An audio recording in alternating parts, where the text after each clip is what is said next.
Soy el pastor Juan José Gil. Estamos hablando de la necesidad de salir al desierto precisamente para poder derrotar a aquellos gigantes, aquellos espíritus que han estado oprimiendo, manipulando, aprovechándose también de muchas veces de la ingenuidad de los hombres, mujeres de Dios o del pueblo de Dios en general. En esta ocasión me gustaría hablar del caso de Moisés.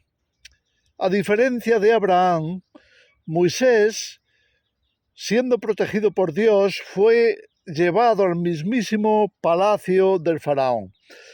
¿Por qué querría Dios algo así? Dios podía haberle preservado de otras maneras, pero no lo hizo. Lo hizo llevando a Moisés al mismísimo reino de Egipto, al mismísimo palacio del faraón. ¿Qué tendría que aprender allí Moisés?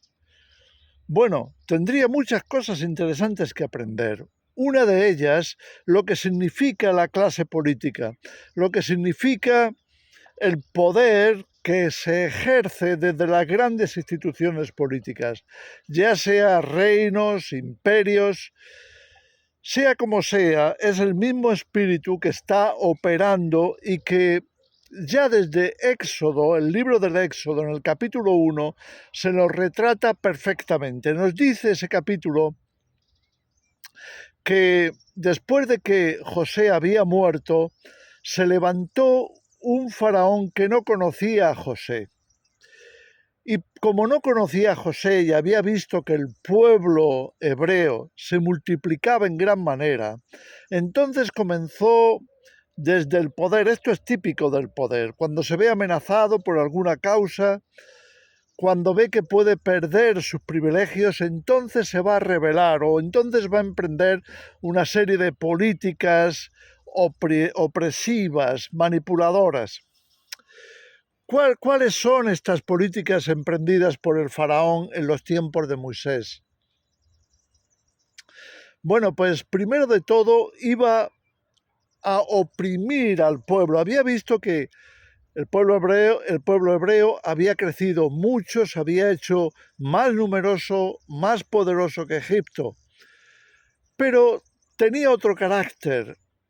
Siempre los que están en el poder tienen un carácter típico de ese gigante espiritual, ese gigante de la política, de la ambición, del deseo de poder, del deseo de enseñorearse y poder dominar a la gente, poder dominar a las masas.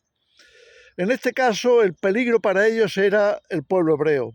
Y entonces comenzaron, dice ahí el mismo capítulo 1 del Éxodo, que el faraón ordenó que se les acribillase, vamos a poner esta expresión porque esa es la realidad, está ocurriendo hoy también en día, se acribillase al pueblo con impuestos. ¿Por qué? Pues porque por una parte eso debilita al pueblo, lo mantiene más dependiente del poder, y por la otra engrandece a la jerarquía, engrandece a la realeza, engrandece a los que gobiernan. Sean de un signo o del otro, eso es lo de menos. Todos tienen el mismo espíritu del faraón. Lo que hacen es acribillar. Me gusta esa palabra porque realmente es algo mortífero. Acribillar al pueblo de impuestos.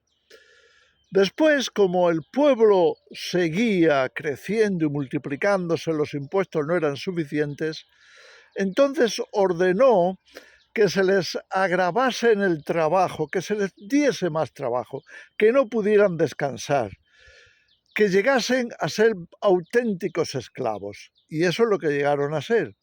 Los manipularon para que construyeran las ciudades que ellos querían, los monumentos, etcétera, que ellos querían tener como símbolos de grandeza. Ellos me refiero a los faraones, me refiero a los jerarcas, a los grandes, a los políticos. Pero parece que no era suficiente, así que ese espíritu sigue avanzando hacia el exterminio, es decir, como son muchos y nos pueden poner en peligro, eso es lo que razonó el faraón. Mira, son tantos que si alguien nos atacara, algún enemigo nos atacara, y ellos se pusieran a favor de ese enemigo, entonces estaríamos perdidos. Entonces lo que van a hacer es la fase 3, exterminio. Exterminio es ordenar a las parteras que todos los varones que nacieran de los hebreos murieran. Era una especie de interrupción del nacimiento. Y entonces lo que hicieron las parteras, nos dice ahí la escritura, tenían demasiado temor de Dios y no lo hicieron. El faraón se enfadó con ellas y entonces llevó a cabo la siguiente orden, llegando al colmo, sin duda. Mandó a toda la población que abriesen persecución contra los nacimientos de varones y ordenó que todos los varones fueran arrojados al río Nilo para que se ahogaran. Y en esas circunstancias nació Moisés.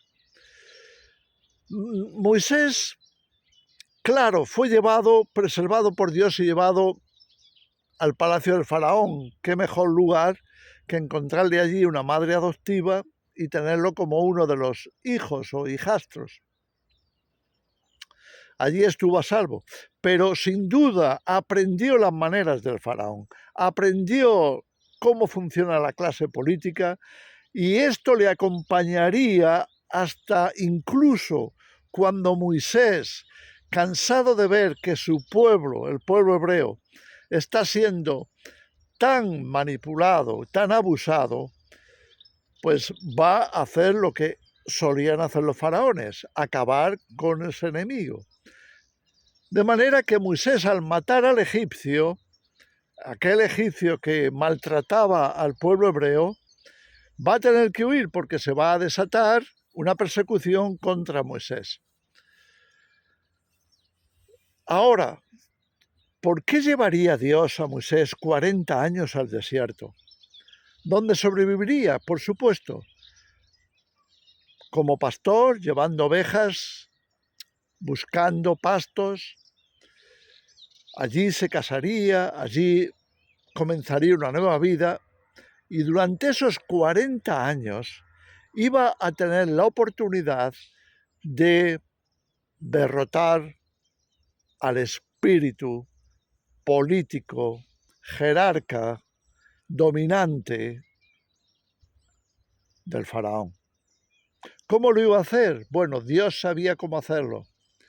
Allí tendría tiempo de reflexionar, allí tendría tiempo de acordarse de las cosas que habían pasado, de examinar su vida, de considerar que todo aquello debería de tener algún sentido.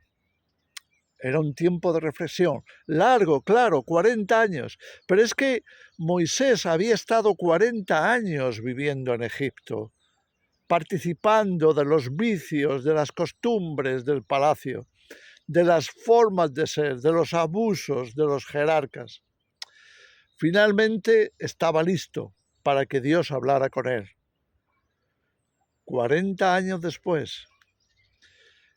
Y vemos cómo Moisés ha tenido un cambio radical. Por una parte, incluso ha olvidado la cultura egipcia. Ya no sabe ni hablar el idioma. Ahora ha desarrollado otro concepto de la vida, un concepto más natural, un concepto más ligado a la creación. En necesidad, seguramente, en algunas ocasiones. No olvidemos que estaba viviendo en un desierto y que aunque había más personas, por supuesto, ahí estaban pues las tribus que vivían en los desiertos, muchos de ellos transhumantes o la mayoría de ellos transhumantes.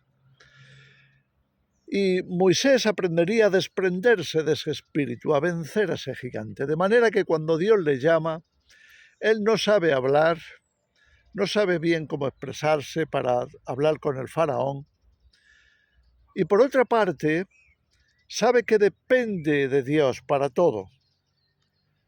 De manera que Dios solamente le puede convencer de ir a liberar a su pueblo cuando le demuestra que Dios mismo iba a ir con él, que recibiría ayuda de parte de su hermano Aarón para desenvolverse en las conversaciones con el faraón, pero que él sería la mano de Dios o la boca de Dios para manifestar lo que Dios quería hacer, es decir, liberar al pueblo de la esclavitud de Egipto, liberarles de la opresión de los políticos. Ahora bien, todo ese espíritu no es solamente del tiempo de los egipcios, ese espíritu dominante, legislador, abusador, es el espíritu que ha operado durante toda la historia humana y que sigue operando tanto hoy como en aquel entonces. Mira, la Iglesia, los propios jerarcas de la Iglesia, siempre han tendido a ir de manos del faraón.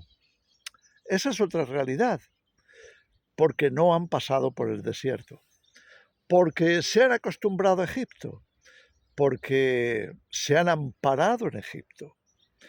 Y por ello la religiosidad ha ido en aumento, así que ese espíritu, ese gigante de la política y del poder y de la manipulación, se mete en la Iglesia. Y de pronto las grandes denominaciones, con sus jerarquías, tienen mucho también de Egipto, tienen mucho la influencia de ese gigante. A menos que salgas al desierto, al menos que te desprendas de esa influencia, vas a estar bajo su dominio. No vas a poder ser independiente, no vas a poder tener independencia suficiente como para buscar a Dios y seguirle a Él. No, vas a estar bajo el dominio de los césares, de los faraones, de los emperadores, de toda esa gente. No importa si es de una denominación u otra, todas las jerarquías pecan de lo mismo, porque no han vencido al gigante, porque no hicieron como Jesús, irse al desierto para vencer la tentación, porque no han pasado por el proceso de Moisés, porque no han pasado por el proceso de Israel, que también fue llevado fuera por 40 años. Así que yo os diría, nos conviene salir al desierto, nos conviene alejarnos de la cultura, de la civilización, de la política, nos conviene alejarnos de todo eso y dejar de hacernos fotos con los jerarcas, los importantes, los principales, como si eso aportara o sumara. Escucha bien, nada de eso sirve para el reino de Dios. No, porque te va siempre a determinar, a manipular, acabarás y no pudiendo decir la verdad, porque ofende, porque no es políticamente correcta.